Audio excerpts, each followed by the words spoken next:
Hi hello నమస్తే. Welcome to our channel. నేను మీ సిరి. ఈరోజు మనం చెప్పుకోబోయే కథ ఏకాంత మంత్రం. కథలోకి వెళ్ళే ముందు వీడియోని లైక్ చేశారా? జస్ట్ 1 సెకండ్ కదా పని. ఖచ్చితంగా లైక్ చేయండి. ఆ తర్వాత హైప్ వస్తుంది. ఆ హైప్ కూడా చేసేయండి. ఏకాంత మంత్రం పార్ట్ 20. ఇక కథలోకి వచ్చేయండి. అదృష్టవశాత్తు పెద్ద దెబ్బలేం తగలలేదు సాహితికి. మోచేతికి, తలకి, మోకాలికి చిన్న చిన్న దెబ్బలు తగిలాయి. అందరూ చూసి అయ్యో అనుకున్నారే తప్పితే ఎవరూ పట్టించుకోలేదు. అటుగా వెళ్తున్న మధుకర్ కింద పడిన సాహితిని చూసి కారు ఆపి గబగబా ఆమె దగ్గరికొచ్చాడు. సిస్టర్ మెల్లిగా సాహితీ చేతిని పట్టుకుని లేపి నిలబెట్టాడు. హాస్పిటల్కి వెళ్దాం పదా సిస్టర్ అని కంగారు పడిపోతూ అడిగాడు మధు. వద్దు బ్రదర్ నేను వెళ్ళాలి అంది స్కూటీ దగ్గరికి నడుస్తూ. సిస్టర్ ఒకసారి నీ సిచ్యువేషన్ చూసుకో, గాయాలైపోయాయి, ట్రీట్మెంట్ తీసుకొని వెళ్దాం అని అన్నాడు మధు కాస్త వారింపుగా. బ్రదర్ ఇప్పుడు వాటన్నిటికీ టైం లేదు, ప్లీజ్ నన్ను ఒక అడ్రస్కి తీసుకెళ్ళండి ప్లీజ్ అంది కాళ్ళు నొప్పి వస్తుంటే. ఆమెకి మైత్రి ఏమైందో అనే కంగారు ఇంకా పోలేదు. సరే సరే పదండి అని అన్నాడు సాహితిని కార్ దగ్గరికి నడిపిస్తూ. బ్రదర్ త్వరగా పోనివ్వండి అంటూ నుదిటిన తగిలిన దెబ్బ నుండి వస్తున్న బ్లడ్ కర్చీఫ్తో తుడుస్తోంది. వెంటనే కార్లో ఉండే ఫస్ట్ ఎయిడ్ కిట్ తీసిచ్చాడు. థ్యాంక్ యూ బ్రదర్ తీసుకొని ఆయింట్మెంట్ రాసుకుని బ్యాండేజ్ వేసుకుంది సాహితి. మైత్రి గురించి మధుకు చెప్పాలా లేదో అని ఆలోచనలో ఆమె కాసేపు ఉక్కిరిబిక్కిరైపోయింది. మాటల్లో ఉండగానే మైత్రి చేతిని తీసుకుని మెల్లిగా నిమురుతూ మాట్లాడుతున్నాడు మనోహర్. మైతు పిలిచాడు. చెప్పు మను, నువ్వు దొరకడం నేను చేసుకున్న అదృష్టం. నిన్ను చాలా బాగా చూసుకుంటాను ప్రామిస్ అని అన్నాడు మనోహర్. ఆ మాటకి మైత్రి నవ్వింది. లంచ్ టైం అయింది కదా, లంచ్ చేద్దామా అని అడిగాడు. అలాగే అన్నట్టు తల ఊపింది. ఏదో గుర్తుకొచ్చినట్టుగా ఫుడ్ అని అడిగింది అయోమయంగా చూస్తూ. ఆల్రెడీ ఇందాక కాల్ మాట్లాడడానికి వెళ్ళాను కదా మైతు, అప్పుడే ఫుడ్ ఆర్డర్ వచ్చిందిగా అని అన్నాడు మనోహర్. మైత్రికి స్వయంగా తినిపించాడు మనోహర్. తన ఫ్యూచర్ తన కళ్ళ ముందు కనబడుతుంటే మనోహర్ మీద ప్రేమ పెరిగిపోయింది మైత్రికి. అతను బాగా చూసుకుంటాడనే నమ్మకం వచ్చింది. ఇలా కూర్చో అంటూ పక్కన కూర్చోబెట్టుకున్నాడు. నీకు నా గురించి పూర్తిగా తెలియదు కదా మైతు అని అడుగుతుంటే మనోహర్ వంక అయోమయంగా చూసింది మైత్రి. ఫోన్ బయటికి తీసి ఒక ఫోటో చూపించాడు మనోహర్. మా అమ్మ, నాన్న, చెల్లి అంటూ తన కుటుంబాన్ని చూపించాడు మనోహర్ మైత్రికి. మామూలు పల్లెటూరు మనుషుల్లా ఉన్నారు వాళ్ళు. ఏమైంది మైతు, నాతో జీవితం భయంగా ఉందా అని మనోహర్ అడిగాడు. చచ్చా అదేం లేదు, నీకు ఎలాగూ ఉద్యోగం వచ్చింది కదా, ఇంకా వాళ్ళు ఊర్లోనే ఎందుకు అని అడిగింది మైత్రి. ఇంకాస్త ఆశ్చర్యం మనోహర్లో ఎక్కువైంది. వాళ్ళుంటే నీకు ఇబ్బంది ఉండదా మైతు ఆమెను చూస్తూ అడిగాడు మనోహర్. ఇబ్బంది ఎందుకు? నిజంగానే అర్థం కాలేదు మైత్రికి. వాళ్ళుంటే ఇబ్బంది ఎందుకు అంటే పెళ్ళయ్యాక ఒకే ఇంట్లో ఉంటే నీకు ఇబ్బంది ఉంటుందా అని మనోహర్ అడిగాడు. నాకేం ఇబ్బంది లేకుండా నువ్వు చూసుకుంటావు కదా మను అని అడిగింది మైత్రి. ఆమె నవ్వింది. Thank you Maithu, thank you so much అంటూ ఆమెను హత్తుకున్నాడు మనోహర్. మా వాళ్ళు ఇక్కడికి రారు మైతు, మనం మీ డాడీ గిఫ్ట్గా ఇచ్చిన ఇంట్లోనే ఉంటాం. మీ వాళ్ళకి నీ మీద ఉన్న ప్రేమ చూస్తుంటే ఆస్తిలో సగమైనా ఇస్తారు. ఆ ఆస్తితో నన్ను నేను నిరూపించుకుంటాను అంటూ ఆమెను గాఢంగా హత్తుకున్నాడు మనోహర్. మను ఆమె పిలిచింది. ఎందుకో తల తిరుగుతున్నట్టుగా ఉంది మైత్రికి. వెంటనే ఆమె నుంచి దూరం జరిగి ఏమైంది మైతు, ఏమైంది కంగారు పడుతూ ఆమె చెంప మీద తట్టాడు మనోహర్. తెలియట్లేదు, ఎందుకో నిద్ర వస్తున్నట్టు అనిపిస్తోంది అని అంటూ కంచ దగ్గర చేతిని పెట్టుకుని కళ్ళు మూస్తూ తెరుస్తూ చెప్పింది మైత్రి. అతను కంగారు పడిపోతుంటే మార్నింగ్ గుడికి వెళ్తున్నందుకు ఏమీ తినలేదు, అందుకునేమో బహుశా అని మైత్రి అంటుంటే, అలా ఎలా ఉన్నావు మైతు, నాకు ఎంత భయమేసిందో తెలుసా, ఆ రూమ్లోకి వెళ్ళి కాసేపు అలా రెస్ట్ తీసుకో అని ఒక రూమ్ వైపు చేతిని చూపించాడు మనోహర్. తను కూర్చోలేకపోతుంటే మెల్లిగా అటువైపుగా అడుగులు వేసింది మైత్రి. మనోహర్ మీద నమ్మకంతో ఆమె బెడ్ మీద వాలగానే మైత్రి కళ్ళు మూసుకుపోయాయి. నవ్వుకుంటూ వాటర్ గ్లాస్ తీసుకుని ఆ గదిలోకి వెళ్ళాడు మనోహర్. మైతు కొంచెం వాటర్ తాగు అంటున్న మనోహర్ మాటలు మైత్రి చెవికి చేరడం లేదు. మనోహర్ ముఖం మీద నవ్వు ఇంకా ఇంకా పెరిగింది. మైత్రి పక్కన కూర్చొని మైత్రి చేతిని ముద్దు పెట్టుకున్నాడు. మైతు నువ్వంటే నాకు చాలా చాలా ఇష్టం.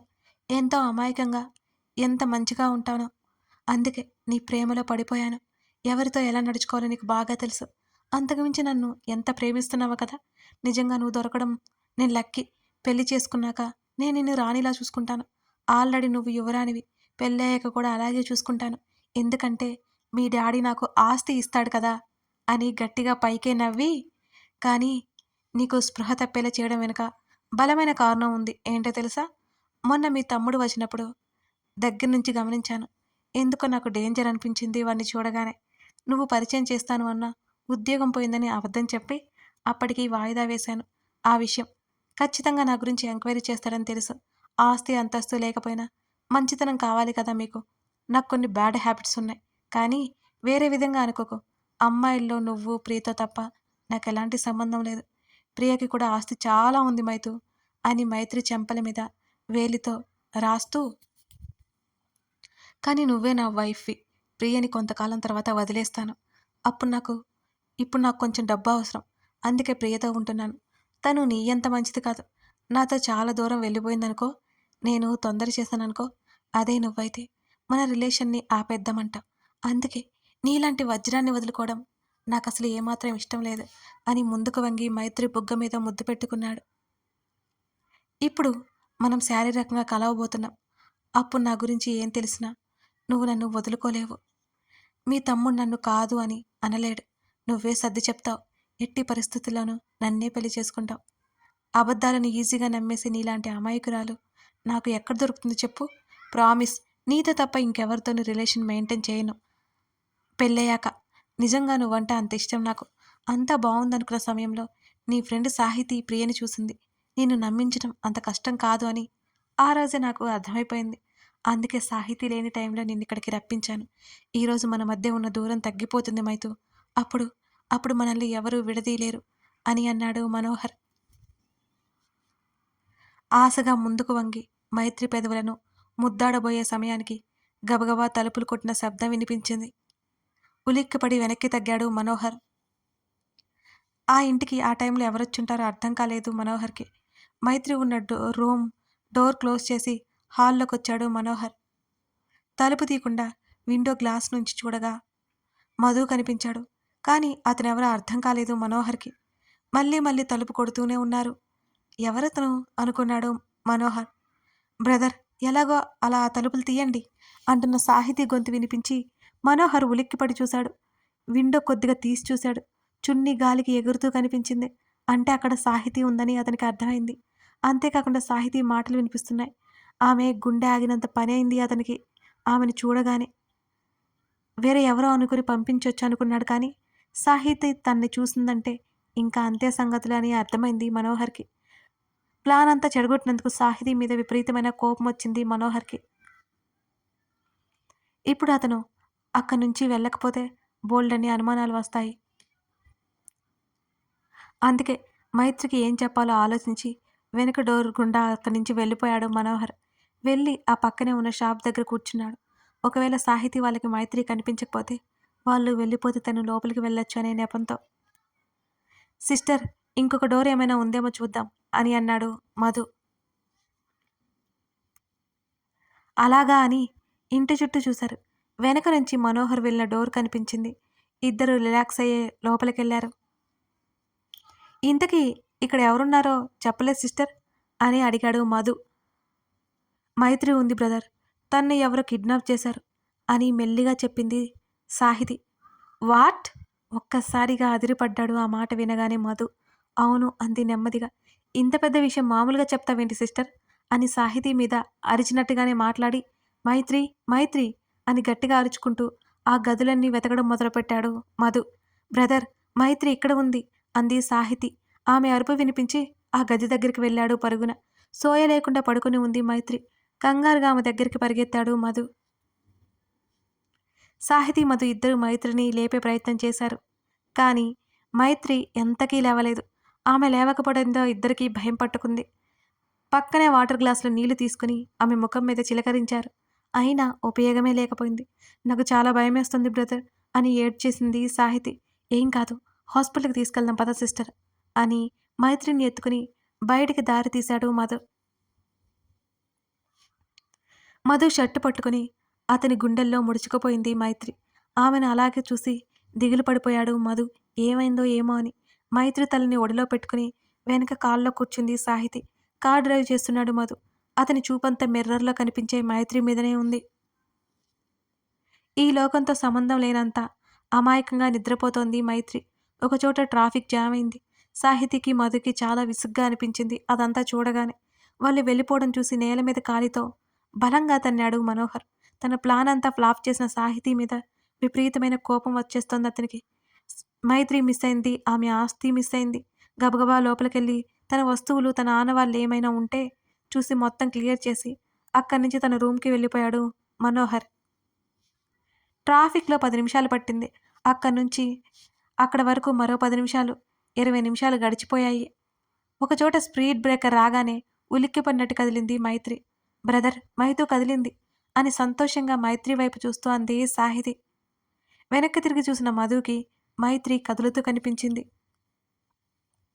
అప్పుడే ట్రాఫిక్ మెల్లిమెల్లిగా క్లియర్ అవుతోంది. కార్‌ని కాస్త ముందుకు తీసుకెళ్లి ఒక సైడ్‌న ఆపాడు మధు. కారులో ఉన్న వాటర్ బాటిల్ తీసి సాహితీ చేతికి ఇచ్చాడు. మైతూ అంటూ మైత్రి చెంపల మీద తడుతూ మెల్లిగా లేపే ప్రయత్నం చేసింది సాహితి. మెల్లిగా కళ్ళు తెరిచి తల పట్టుకుని సాహితీ వైపు చూసింది మైత్రి. తను ఎక్కడ ఉందో అర్థం చేసుకోవడానికి మరో 2 నిమిషాల పైనే పట్టింది మైత్రికి. సాహితీ సాయంతో లేచి కూర్చుంది మైత్రి. సాహి అంటూ మైత్రి ఏదో చెప్పబోతుంటే, తర్వాత మాట్లాడుకుందాం. ముందు వాటర్ తాగు మైతూ అంటూ నీళ్లు తాగించింది మెల్లిగా. వాటర్ కొంచెం తాగి స్థిమితపడ్డాక సీట్ల వెనక్కి వాలి కళ్ళు మూసుకుని అలాగే ఉండిపోయింది మైత్రి. ఏం జరిగిందో ఆమె గుర్తు చేసుకుంటూ. తను గదిలోకి వెళ్ళి పడుకుంది. ఆ తర్వాత ఇంకేం గుర్తులేదు. మైత్రి, ఎలా ఉంది మీకు అని మధుకర్ స్వరం సున్నితంగా వినిపించింది. అతని గొంతు గుర్తుపట్టి అతనెందుకున్నాడో అర్థం అవ్వక గబుక్కున కళ్ళు తెరిచి చూసింది. డ్రైవింగ్ సీట్లో కూర్చొని వెనక్కి తల తిప్పి ఆత్రంగా ఆమె వైపే చూస్తూ కనిపించాడు మధు. మీరు అంటూ కణత దగ్గర రుద్దుకుంటూ అయోమయంగా మధుకర్ వైపు చూసింది మైత్రి. మైతూ, ఎలా ఉంది నీకు పక్కనుంచి అడిగిన సాహితీ వైపు తల తిప్పి బావున్నట్టు తల ఊపి మధుకర్ వైపు చూసింది. హాస్పిటల్కి వెళ్దామా అని మృదువుగా అడిగాడు మధు. అక్కర్లేదన్నట్టు తల ఊపింది.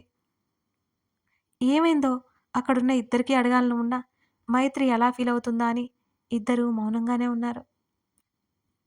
ఫోన్ కోసం అన్నట్టు చుట్టూ వెతికింది మైత్రి. అసలు మనోహర్ ఏమైపోయాడో తెలియట్లేదు ఆమెకి. ఏం కావాలి మైతూ? ఆమె ఏం వెతుకుతుందో అర్థం కాలేదు సాహితికి.